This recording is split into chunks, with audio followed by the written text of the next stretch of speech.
İsmail Arena'da artıq Peşəkar Futbol Liqasının himninin sədaları altında hakimlərin müşayiəti ilə hər iki komanda meydanın süni ot örtüyünə ayaq basdılar. Bir qədər sonra 31-ci turun yekun maçı başlayacaq hörmətli tamaşaçılar.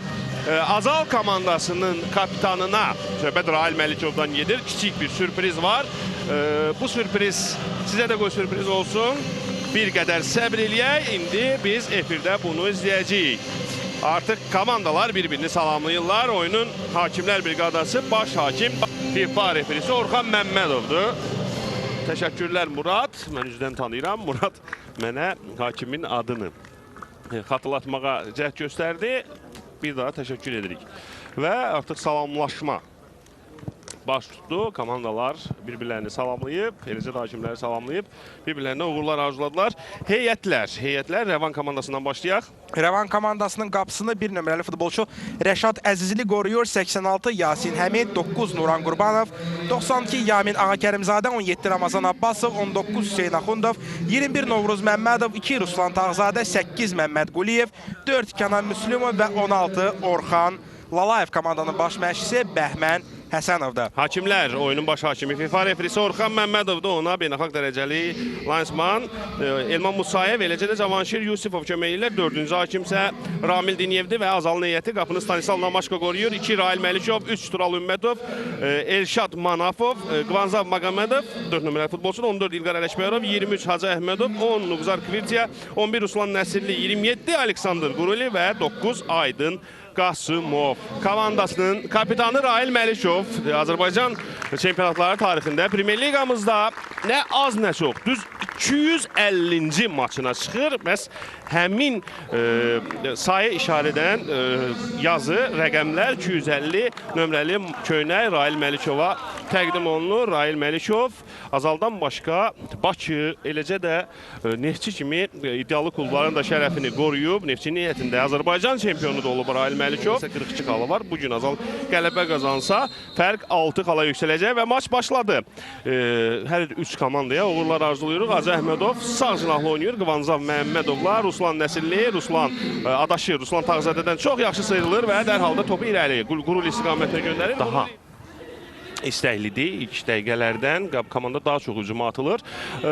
Əslində Rəvan bu arada hücumu izləyək. Top qapının üstündən keçir. Başla zərbəni vuran futbolçu Ruslan Nəsirli idi. Hal-hazırda Xəzər Lənkərandan turnir cədvəlində öndə olmalıydı. Amma futbolun bu tərəfi də var. Gün zərbəsini Nuqzar Kvirtiya yerinə yetirir. İndi cərimə meydançasına göndərilən top. Son anda toxunan olmadı. Manafov da hücuma qoşulmuşdu. Başla zərbə gəlir. Amma top yenə qapının üstündən keçir. Önünə atmaq istəyirdi həm yerlisinin, soydaşının, amma alınmadı. Aleksandr Qurulini xatırlatdıq bir zamanlar.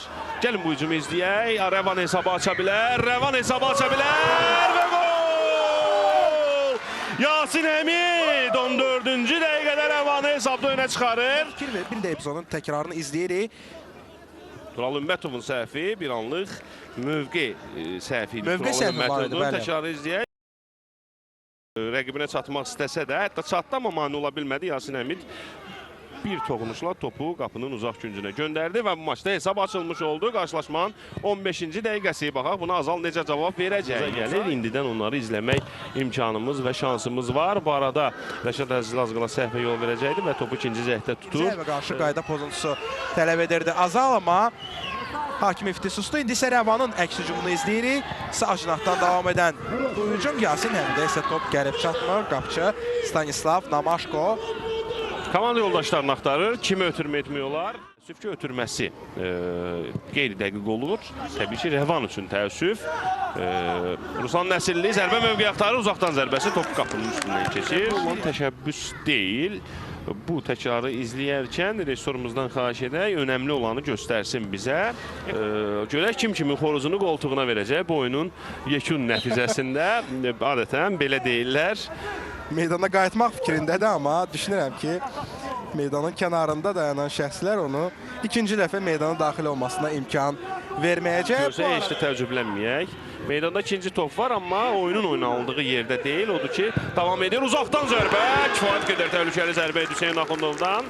Elşad Manafov. Təkrarı bir daha izləyək. Təkrar da izlədik. Təkrar. həmin epizodun təkrarını bizə təqdim edirlər. 2 müxtəlif rakursdan izlədik və topu Ramazan Abbasova göndərir. Sağ cinahdan Nuran Qurbanov cərimə müddətsəsini ötürmə etsə təhlükə ola bilər. Ruslan Tağzadənin başla zərbəsi son anda Rail Məlikov təhlükəni uzaqlaşdırır. Xilas elədi. Bir daha izləyək epizodun təkrarını. Ruslan Tağzadə onun zərbəsindən sonra top Nuqzar Kvirtiyə dəymişdi. Rail Məlikov, indi Ramazan Abbasov bir futbolçudan özü zərbə indirir. Qaranado.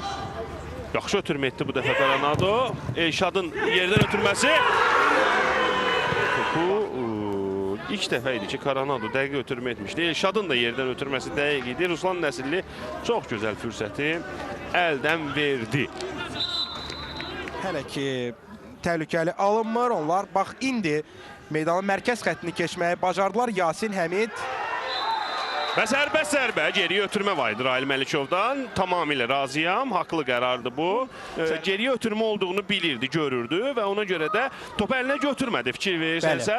Və dərhal rəqibin təzyiqini hiss elədikdən sonra topu əlinə götürməyə məcbur oldu. Abbasov var, birbaşa qapıya zərbə olmaz.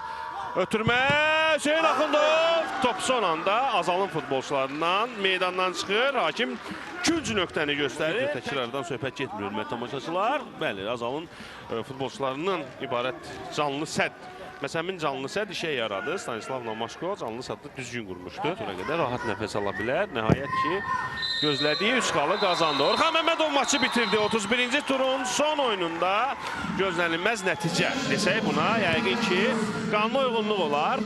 Azalı məğlub edir Rəvan. Yeganə qol 14-cü dəqiqədə Yasin Həmiddən gəldi və bu maçda həll edici oldu. Rəvan uzun müddət sonra 3 xala qovuşdu və Xəzər Lənkəranla xallarını outsiderlər mübarizəsində, son pillələrdə qərarlaşan komandalar mübarizəsində xallarını bərabərləşdirmiş oldu.